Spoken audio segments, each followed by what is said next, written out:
نحمده ونصلي ونصلي على رسوله الكريم اما بعد اعوذ باللہ من الشیطان الرجیم بسم اللہ الرحمن الرحیم۔ عزیز سامعین کرام، گزشتہ سبق میں ہم نے وضو کے اندر جو فرائض ہیں اور جو سنتیں ہیں ان کا ذکر کیا تھا، وہ اس لیے کہ جو احادیث مبارکہ میں نے پچھلے سبق میں سنائی تھی، اس چیز کے اندر، اس احادیث کے اندر جو مفہوم تھا وہ یہ تھا کہ جناب کریم رسول محمد صلی اللہ علیہ وسلم کا پاک ارشاد جو تھا کہ جو شخص اچھی طرح وضو کرے پھر نماز کا اہتمام کرے، تو سب سے پہلی چیز جو شرط تھی وہ وضو تھا۔ تو وضو کے اندر جو جو چیزیں فرائض تھیں اور جو سنتیں ہیں وہ بیان کی گئی تھیں، اس لیے کہ ہمارا وضو جب کامل ہوگا تو انشاءاللہ رب العزت ہماری نماز بھی کامل ہوگی۔ تو جب ہماری نماز کامل ہوگی تو انشاءاللہ وہ انعام جو اللہ رب العزت نے اپنے پیارے رسول حضرت محمد مصطفیٰ صلی اللہ تعالی علیہ وآلہ وسلم کے ذریعے ہمیں بتلائے ہیں، وہ انشاءاللہ رب العزت وہ ہمیں انعام عطا فرمائیں گے۔ تو اسی سلسلے کو آگے بڑھاتے ہوئے فرائض بھی بیان ہو گئے اور سنتیں بھی بیان ہو گئیں۔ اگلی چیز جو ہے وہ وضو کے اندر وہ مستحبات ہیں کہ وضو کے اندر مستحبات کتنے ہیں اور مکروہات کتنے ہیں، وہ کون سی چیزیں ہیں جن کو کرنے سے وضو مکروہ ہو جاتا ہے، اور جب وضو مکروہ ہوگا تو ظاہری بات ہے نماز بھی مکروہ ہوگی۔ تو آج کے سبق میں ہم نے ان چیزوں کا ذکر کرنا ہے انشاءاللہ کہ وضو کے اندر مستحبات کتنے ہیں، مکروہات کتنے ہیں، اور وہ کون سی چیزیں ہیں جن سے وضو ٹوٹ جاتا ہے۔ تو سب سے پہلے ہم مستحبات کی طرف چلتے ہیں۔ وضو کے اندر 5 مستحبات ہیں۔ وضو کے اندر 5 مستحبات ہیں۔ سب سے پہلا دائیں طرف سے شروع کرنا، سب سے پہلے نمبر پہ ہے دائیں طرف سے شروع کرنا۔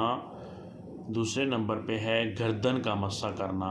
سامعین، سر کا مسح کرنا چوتھائی حصے کا فرض تھا، پورے سر کا مسح کرنا فرض تھا، کانوں کا مسح کرنا سنت تھا، اور گردن کا مسح کرنا یہاں پر مستحب ہے۔ یہ 3 چیزیں ہیں، فرض، سنت اور مستحب۔ تو گردن کا مسح کرنا مستحب ہے۔ تیسرے نمبر پہ ہے وضو کے کام کو خود کرنا، کسی دوسرے سے مدد نہ لینا۔ ضعیف ہو یا کوئی بیماری ہو تو وہ الگ صورت ہے، لیکن اس کے علاوہ صورتوں میں وضو کے کام کو خود کرنا چاہیے۔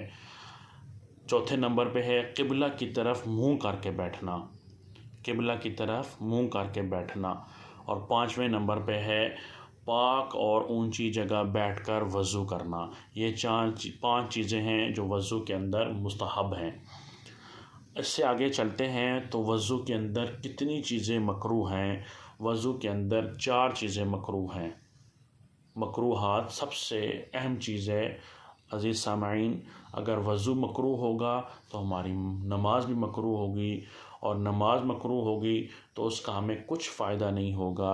اس لیے ان 4 چیزوں کے اوپر آپ نے ضرور غور کرنا ہے کہ ہم جو وضو کر رہے ہیں اس کے اندر یہ 4 چیزیں شامل تو نہیں ہو رہی۔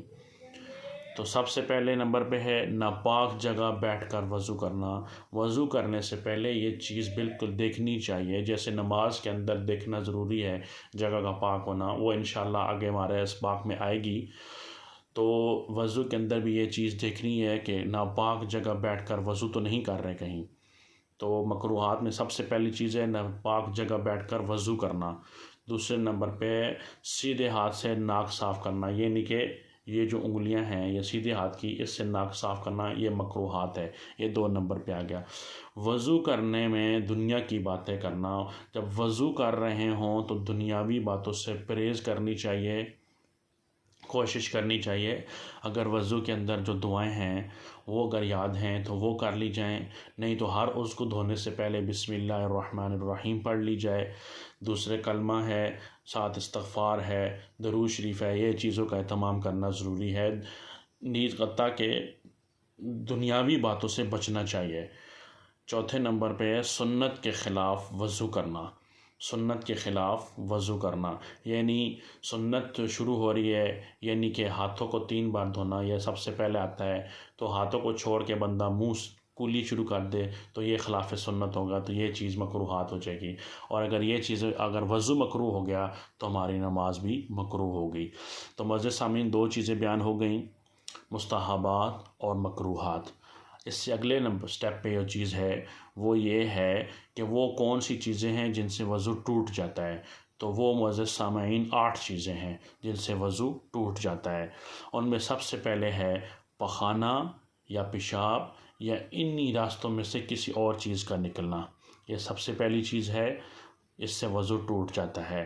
دوسرے نمبر پہ ہے گیس کا خارج ہونا، تیسرے نمبر پہ ہے بدن کے کسی مقام سے خون یا پیپ نکل کر بہہ جانا، مطلب اگر خون یا پیپ اس مقدار میں ہے کہ وہ جسم یا بدن کے کسی حصے سے بھی نکل کر بہہ جاتی ہے نیچے زمین پر تو اس سے وضو ٹوٹ جاتا ہے۔ چوتھے نمبر پہ منہ بھر کر قے آنا، یعنی کہ الٹی کرنا، جس کی مقدار منہ بھر کے ہو تو اس سے بھی وضو ٹوٹ جاتا ہے۔ پانچویں نمبر پہ ہے لیٹ کر یا سہارا لگا کر سو جانا، مطلب جیسے کہ یہ پیچھے الماری آپ احباب دیکھ رہے ہیں تو اس کے ساتھ بندہ ٹیک لگائے تو ہلکی سے بندے کو اونگ آ جائے تو اس سے بھی وضو ٹوٹ جاتا ہے۔ اس سے آگے ہے جی بیماری یا کسی اور وجہ سے بے ہوش ہو جانا، کچھ لوگوں کو مرگی کی بیماری ہوتی ہے تو وہ اچانک سے ایسا اٹیک ہوتا ہے کہ بندہ گر جاتا ہے، بے ہوش ہو جاتا ہے، تو اس طرح کی کسی قسم کی بیماری ہو تو انسان بے ہوش ہو جائے تو اس سے وضو ٹوٹ جاتا ہے۔ مجنون یعنی کہ دیوانہ ہو جانا، یہ 7ویں نمبر پہ ہے، مجنون یعنی دیوانہ ہو جانا، اور آخری نمبر پہ ہے نماز میں کہہ مار کر ہنسنا، اس مقدار میں ہنسنا کہ ساتھ میں جو احباب آپ کے ساتھ کھڑے ہیں نماز کے اندر ان کو آپ کی ہنسی کی آواز سنائی دے، اس سے نماز بھی ٹوٹتی ہے اور وضو بھی ٹوٹ جاتا ہے۔ تو یہ سامعین آج کے ٹاپک پہ 3 چیزیں تھیں جو آپ احباب کے سامنے ذکر کی ہیں، وضو کے اندر مستحبات، مکروہات اور نواقص وضو۔ تو یہ سامعین یہ سلسلہ اس لیے ہے کہ یہ چھوٹی چھوٹی باتیں ہیں جو ہم نے وضو کرنے سے پہلے ہم نے سوچنی ہیں، تو اگر ہماری یہ چیزیں وضو کے اندر کامل ہوگی تو انشاءاللہ ہماری نماز بھی کامل ہوگی۔ ان چیزوں کا انتہائی ضروری ہے، ان چیزوں کے اوپر عمل کرنا، سوچنا بہت ضروری ہے۔ تو جو احباب جن کو اس چیزوں کا علم نہیں ہے تو انشاءاللہ وہ اس ویڈیو کے ذریعے اپنے ان چیزوں کے اوپر غور کریں۔